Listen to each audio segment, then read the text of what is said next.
பாட்டாளி மக்கள் கட்சியினுடைய பொதுக்குழு என்ற பெயரில் நடத்தப்பட்ட கூட்டம் என்பது கட்சியினுடைய விதிகளின்படி நடத்தப்பட்டதல்ல. இது ஒரு பொதுக்குழுவே அல்ல. பொதுக்குழு, பாட்டாளி மக்கள் கட்சியினுடைய பொதுக்குழு கடந்த 9ஆம் தேதி மாமல்லபுரத்தில் மருத்துவர் அன்புமணி ராமதாஸ் அவர்கள் தலைமையில் நடத்தப்பட்டது.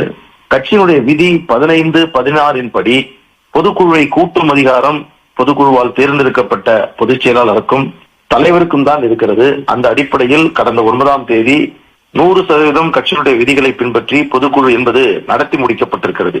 இந்த வேளையில் புதுச்சேரியில் பாட்டாளி மக்கள் கட்சியினுடைய பொதுக்குழு நடந்ததாக அதில் தீர்மானம் நிறைவேற்றப்பட்டிருப்பதாகவும் வெளிவந்திருக்கக்கூடிய செய்தி என்பது பாட்டாளியை எந்த விதத்திலும் கட்டுப்படுத்தாது. கட்சியினுடைய விதிகளுக்கு இல்லாத இந்த பொதுக்குழு என்ற கூட்டம் என்பதை பொதுக்குழுவாக ஏற்றுக்கொள்ள முடியாது. கடந்த 9ஆம் தேதி நடைபெற்ற பொதுக்குழுடைய விவரம் முறையாக தேர்தல் ஆணையத்திற்கு தெரிவிக்கப்பட்டுள்ளது. அந்த வகையில் இன்றைய கூட்டத்தில் இயற்றப்பட்ட தீர்மானங்கள் எந்த தீர்மானமும் பாட்டாளி மக்கள் கட்சியை கட்டுப்படுத்த